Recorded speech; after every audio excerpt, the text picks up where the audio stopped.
నమస్తే, welcome to 4 sides TV. రాష్ట్రం ఎదుర్కొంటున్న ప్రధాన సమస్యల పరిష్కారానికి బీజేపీతో పొత్తు చాలా అవసరమని అనకాపల్లి అసెంబ్లీ స్థానానికి టీడీపీ జనసేనల ఉమ్మడి అభ్యర్థిగా ఎంపికైన కొణతాల రామకృష్ణ చెప్పారు. రాజధాని అమరావతి, పోలవరం, విశాఖ ఉక్కు, ఉత్తరాంధ్ర సుజల స్రవంతి వంటి అంశాలు కేంద్రంతో ముడిపడి ఉన్నాయని వివరించారు. అనకాపల్లి అసెంబ్లీ స్థానానికి ఉమ్మడి అభ్యర్థిగా నిర్ణయించడం పట్ల సంతోషం వ్యక్తం చేశారు.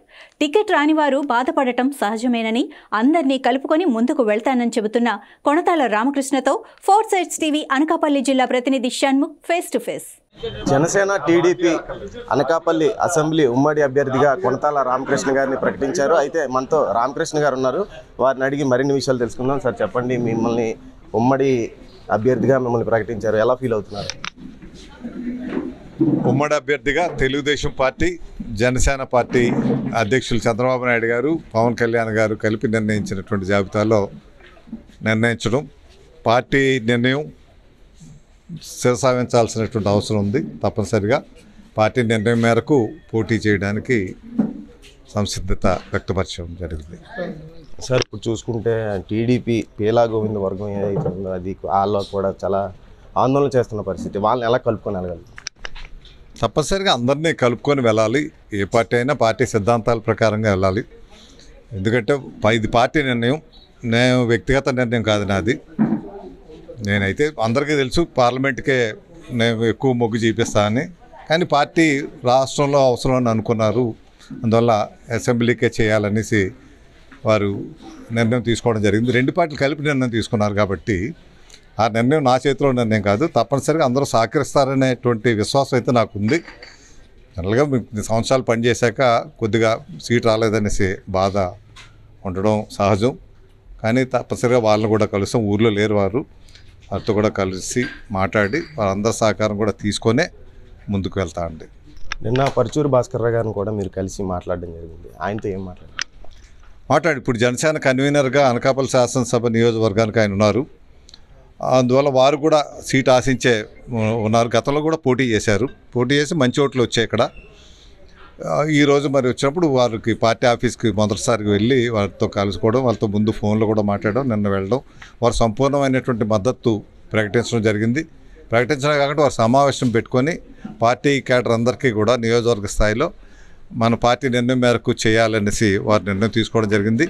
2 రోజుల్లోనే మళ్ళీ ఒక సమావేశం, జనసేన విస్తృత స్థాయి సమావేశం నియోజకవర్గ స్థాయిలో ఏర్పాటు చేసుకొని అక్కడి నుంచి తదుపరి కార్యక్రమాలు ఏర్పాటు చేసుకోవాలనుకున్నాం. అదేవిధంగా తెలుగుదేశం అధ్యక్షులు, జిల్లా అధ్యక్షులు నాగజగదీష్ గారితో కూడా మాట్లాడడం జరిగింది. వారు కూడా 2 రోజుల్లో సమావేశం పెడతాన్నారు. ఆ సమావేశానికి వారి పార్టీ ఆఫీస్కి నేనే వెళ్తాను. వెళ్ళి వారందరితో కూడా మాట్లాడి, ఇప్పుడైతే మాజీ శాసనసభ పేలా గోవింద సత్యనారాయణ గారు కూడా బహుశా ఇంకా రాలేదు, ఈరోజు రేపు వస్తారనుకుంటున్నాను. వచ్చాక వారిని కూడా కలుస్తాం. కలిసి అందరి సహకారం తీసుకొని ముందుకు వెళ్తాం. తప్పనిసరిగా అందరూ సహకరిస్తారని అనుకుంటున్నాం. గతంలో అయితే నేను తెలుగుదేశం పార్టీలో లేకుండానే 2019లో తెలుగుదేశం పార్టీకి గోవింద సత్యనారాయణ గారికి అందరికీ మేమంతా కూడా పనిచేసాం. అందువల్ల ఆ రోజు కూడా పార్టీ టికెట్ వచ్చిందా లేదా అన్నది కూడా ఆలోచించలేదు. పార్టీ ఉన్నాం లేదా అన్నప్పటికీ కూడా పార్టీ గెలుపు ముఖ్యం. లేదంటే రాష్ట్రంలో ఇటువంటి పరిస్థితులు వస్తాయని ఆ రోజు ఊహించాం కాబట్టే ఈ పరిస్థితులు రాకూడదు, ఆ ఒక్క అవకాశం ఇవ్వకూడదనే అప్పుడు మేము చేయడం జరిగింది. దురదృష్టవశాత్తు ఒక్క అవకాశం ప్రజలు ఇచ్చారు కాబట్టి ఈరోజు ఎటువంటి ఇబ్బందులు పడుతున్నా చూస్తాం. అందువల్ల ఈ పరిస్థితుల్లో అందరూ సమిష్టిగా ఏకోన్ముఖంగా పనిచేసి ఈ ప్రభుత్వాన్ని కూలగొట్టేటువంటి పరిస్థితి ఉంది. ప్రజలు తప్పనిసరిగా సరైన బుద్ధి చెప్పాలి. దానికి అందరూ కూడా కలిసి పనిచేయాల్సిన అవసరం ఉంది. ఇప్పుడు బీజేపీ కూడా పొత్తు కలుస్తున్నారు, ఎలా ఉంటుంది సార్? బీజేపీ పొత్తు కూడా చాలా అవసరం ఈ రాష్ట్రానికి. వారు కూడా త్వరలో బహుశా ఈ వారంలోనే పొత్తు ప్రకటన అధికారికంగానే వస్తుందని అనుకుంటున్నాం. బీజేపీ పొత్తు ఎందుకు అవసరం అంటే రాష్ట్రంలో చాలా సమస్యలు ముడిపడి ఉన్నాయి కేంద్రంతో. ఇప్పుడు ఆర్థిక పరిస్థితులు చాలా చిన్నాభిన్నం అయిపోయి ఉంది. ఇప్పుడు దానికి కేంద్రం మద్దతు ఉండాలి. అదేవిధంగా మనకు విశాఖ స్టీల్ ప్లాంట్ కాపాడుకోవాలనుకుంటే మళ్ళీ కేంద్రం మద్దతు ఉండాలి. పోలవరం ప్రాజెక్టు పూర్తి చేయాలనుకుంటే, బహుళార్థక ప్రాజెక్టు చేయాలంటే అది మళ్ళీ కేంద్రంతో ముడిపడి ఉంది.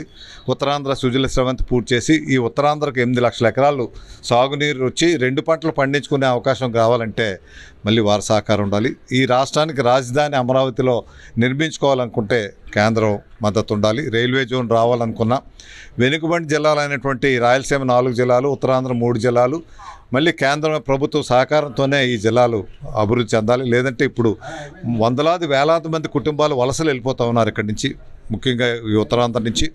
పనులు లేక, ఉద్యోగ అవకాశాలు లేక, పరిశ్రమలు రాక అన్ని రకాలుగా ఇబ్బంది పడుతున్నారు. కాబట్టి కేంద్ర సహకారం తీసుకోవాలి. సహకారం తీసుకుంటే వారితో పొత్తు పెట్టుకొని వారిని కూడా రాష్ట్ర ప్రభుత్వ అధికారంలో భాగస్వాములు చేసినప్పుడే ఇవన్నీ కూడా సాధించగలుగుతామని నమ్మకం ఉంది. దాంతో ముఖ్యంగా పవన్ కళ్యాణ్ గారికి వారితో ఉన్నటువంటి మోడీ గారితో దేశ ప్రధాని గారితో ఉన్నటువంటి అవినాభావ సంబంధం వల్ల తప్పనిసరిగా ఈ సమస్యలన్నీ కూడా పరిష్కారం చేస్తారనే దృఢ విశ్వాసం అయితే మాకుంది. ఇప్పుడు ఈ సంబంధించి ప్రచారం ఎప్పటి నుంచి మొదలు పెట్టబోతున్నారు, ఎక్కడి నుంచి మొదలు పెట్టబోతున్నారు ప్రచారం? ఏముంది, అసెంబ్లీ స్థాయిలో అంటే ఇక్కడి నుంచే మొదలు పెట్టాలి. అందరితో కలవడం అయితే మొదలుపెట్టాం. మా నాయుడు ఇంటికి మొదటిసారి రావడం జరిగింది. ఇప్పుడు అట త్వరలోనే నాయకులందరినీ కూడా కలిసి నియోజకవర్గ స్థాయిలో జనసేన సమావేశం, తెలుగుదేశం పార్టీ సమావేశాలు అయినాక మళ్ళీ 2 పార్టీలు కలిపి ఒక సమావేశం ఏర్పాటు చేయాలనుకున్నాం. చేసి సమన్వయ కమిటీలు ఏర్పాటు చేసుకొని నియోజకవర్గ స్థాయిలో, మండల స్థాయిలో, గ్రామ స్థాయిలో, బూత్ స్థాయిలో కూడా ఈ పార్టీలన్నిటితో సమన్వయ కమిటీ ఏర్పాటు చేసుకొని అందరినీ కూడా అందులో భాగస్వాములు చేయాలనే ఆలోచనతో, ఎందుకంటే ఇది సమిష్టిగా చేయాల్సిన కార్యక్రమం కాబట్టి సమిష్టి నిర్ణయంతో అందరినీ భాగస్వాములు చేసి ఎన్నికల ప్రక్రియకి వెళ్ళాలనే ఆలోచనతో ఉన్నాం. ఇది మొత్తానికి చూసుకుంటే మొత్తం జనసేన, టీడీపీ, బీజేపీ మొత్తం 3 కలిపి కూడా ప్రభుత్వాన్ని గద్దెదించే స్థాయికి తీసుకెళ్ళి ఎలాగైనా సరే జనసేన, టీడీపీ ఉమ్మడి ప్రభుత్వం వచ్చేలాగా పనిచేస్తామని చెప్తున్నారు. దానికి తోడు ఈ పీలా గోవిందు సత్యనారాయణకి సంబంధించి వాళ్ళ వర్గానికి సంబంధించి మొత్తం అందరినీ కూడా కలుపుకొని వెళ్ళి ఆ పార్టీ బలోపేతానికి పనిచేసే విధంగా పనిచేస్తామని చెప్తున్నారు. వీడియో జర్నలిస్ట్ హరీష్తో షణ్ముఖ, 4 Sides TV, అనకాపల్లి జిల్లా నుంచి.